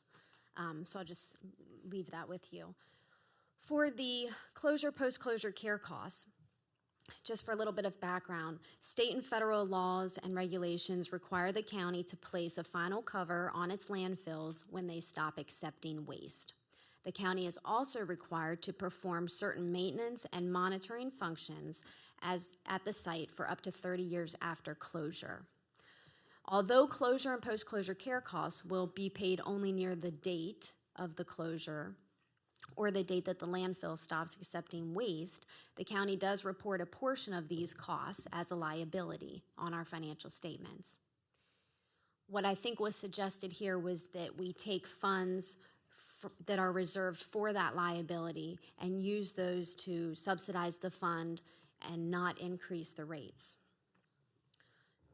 What I would say to that is that, it is definitely financially responsible to record annual contributions to the liability account. If not, we may end up down the road having expenditures that we cannot pay for. Our finance team has brought you a budget that does include expenses related to the closure and post-closure care costs, because at this point, there is no solid plan in place for the waste to energy. If that does come online, these costs may be able to be reduced down the road.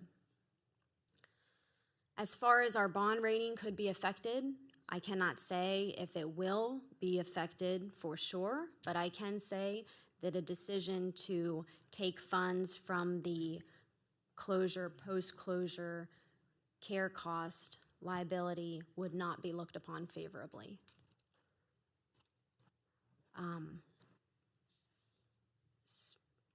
As we look at operations too, just a question I honestly don't know the answer to, but I know there have been leachate outbreaks on occasion. They're natural occurrences. There are different reasons why some funds are occasionally needed to repair closures that have been made or even cells that haven't been closed. I would presume these funds are also available for those emergency purposes as well. Would that be accurate, or is that not accurate? Any reserve funds would be available for instances like this? Yes, that's correct. Prevent further damage or delay in funding. Yeah. Yes.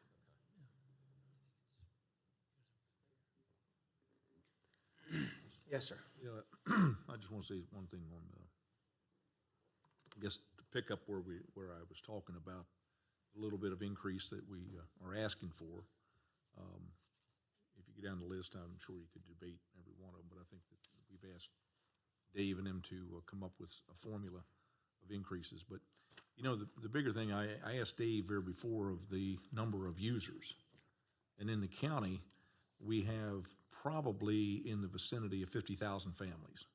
Probably 11,000 of those maybe or so are in the city of Hagerstown. So let's just round it out and say 40,000 families. I'll wait till Jeff's done there.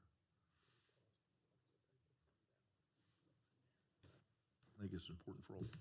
Sorry, I just need legal advice. In the, we have 50,000 families that are in the county, of which the funds, when we talk about reserve funds, that are attributed to their taxes, correct? The taxes that we take in, the monies that we put for reserve funds, somewhere come from the pockets of our citizens. The reserve funds are from taxes are in the general fund, and since this is the solid waste fund, the reserves in the solid waste fund are really just the funds reserves. So revenues over expenses for, But it does not all attribute to the fact of the money we have in reserve is not the monies we take in from the users. There's both general funds and user fees that support these funds. Is that accurate? That is accurate. Okay. So my point is that of the 50,000, 40,000 being in the county, the city takes care of itself. I asked Dave what the numbers were, and of regular seniors, half years, and so forth, rounding it up, there's right at 7,000 users. So by doing that, what we're saying is we're asking the other, let me get my math here, 33,000 families to pay for subsidizing for the 7,000. Wouldn't that be correct? Mm-hmm. So, I mean, having said that, I believe the balance is, and it's true, if we keep using that reserve fund without even addressing this, we're just kicking it on down the road. We're just taking the problem of today and making it a problem tomorrow. So I think we should just move ahead with these rate increases and deal with it. And yes, to Commissioner Kiefer's comment, I agree, and what you're saying too. If this, if this comes back and we get things rolling up there at the landfill, these may be reduced to the point where they would want our waste for nothing. Be as they have in other places.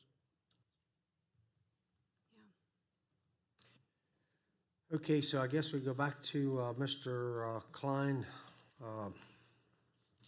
Did they satisfy your request? I've made my decision, so thank you for your information. You're welcome. Okay, Commissioner Kiefer. Thank you for providing the letter and the additional information. That helps. I'm still of the opinion it's kind of a wait and see, 2 months Okay, well then, let's do this. Let's reduce the fees, half. And then when we either get, the company moving forward with the facility or the money back, and then we'll take that money and apply it to the remainder of the fees. You agree to that?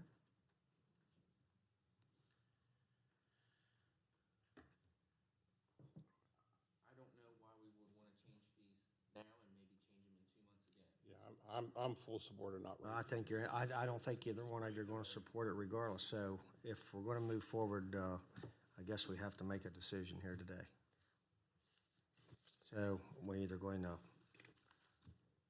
not support the fees or support the fees in the full amounts or support the fees.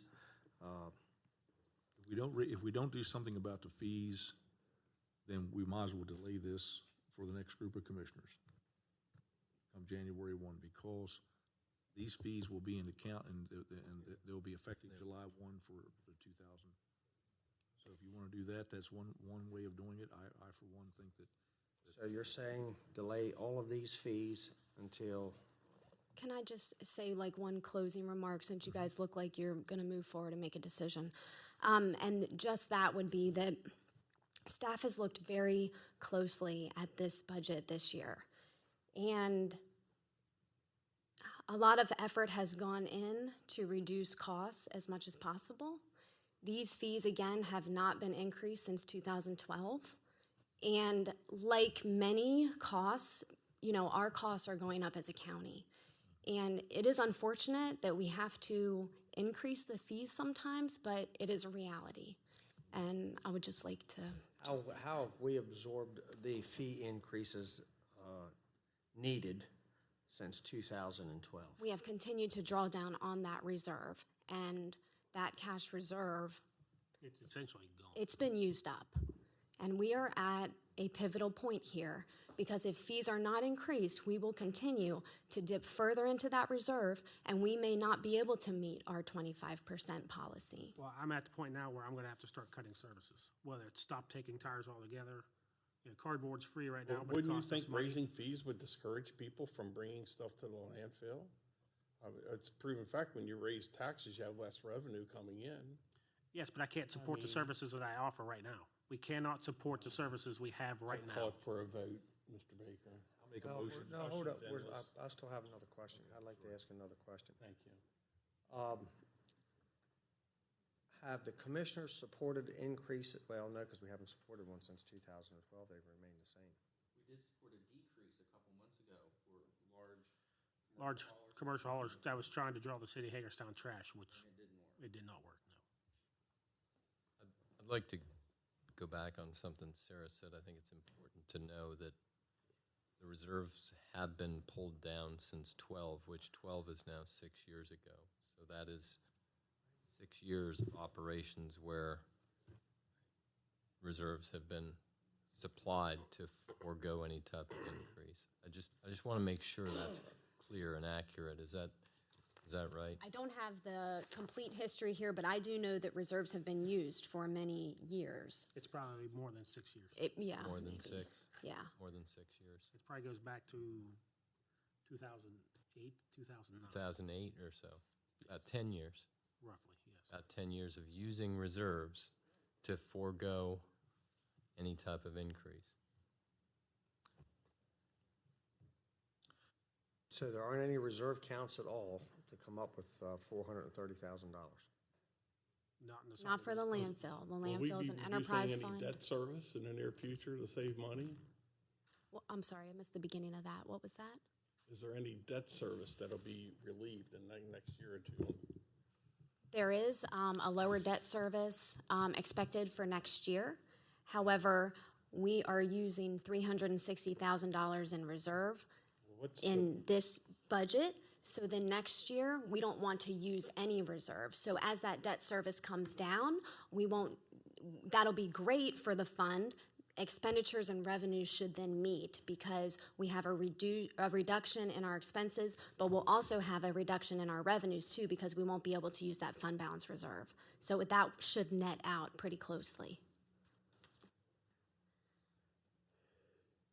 And like I said too, I mean, if we can move forward today with the rate increases as proposed, that's not to say next year, if we do see a reduction in expenditures, if we do see a reduction in leachate, that we can't turn around and reduce rates later on.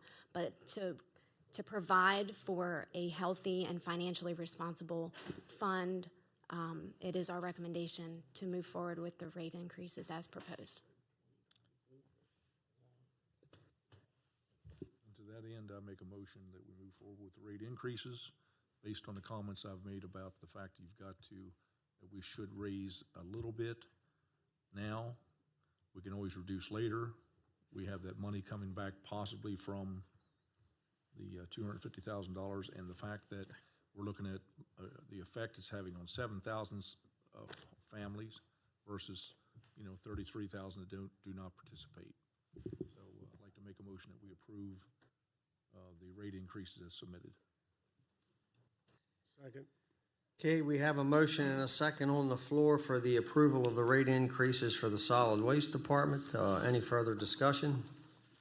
All those in favor signify by saying aye. Aye. Opposed? No. It's 2-2, and my vote will be no. 3-2. I was hopeful for a compromise, and I didn't get it. So knowing that there will be, or it's been voted that there will be no fee increases, staff will not be able to move forward adopting the budget today. We will need to go back and further reduce solid waste budget by the difference. So on that, one of the things that was requested for the FY19 budget was the additional personnel that was previously approved, or a consensus that we had discussed it. So that person may not be able to be provided for any longer. Right. And Dave and I will get together. Go ahead. Can we bring this back at the next meeting in June? The budget. Yes, we will need to, unless we can get in earlier, but I know there's no meeting next week. I don't like that threat. As you're making your adjustments, I'd like to see if there's support to reduce that budgeted position, the position that we were planning for. What I was asking for is a couple months until we find out what the waste to energy. I don't think we need to disrupt operations. We're asking for a little bit of time. So I don't want to reduce that position. But we can't move forward without a balanced budget. We can't. I understand. Yeah, I'm going to have to step in here, commissioners, and tell you, we've hired a CFO who's very well, very knowledgeable, and she is clearly, and your director of your landfill is trying to do the very best job they can. So we will do our very best to bring back to you as much as we possibly can with the services that can be afforded and meet the 25%. So I think we've heard you loud and clear. You've been very clear on your desire to keep fees as low as possible. And we also have heard we have certain mandates to meet. So we'll do our very best to come back and satisfy both of those. Thank you. Thank you. Okay, need a motion to adjourn? So moved.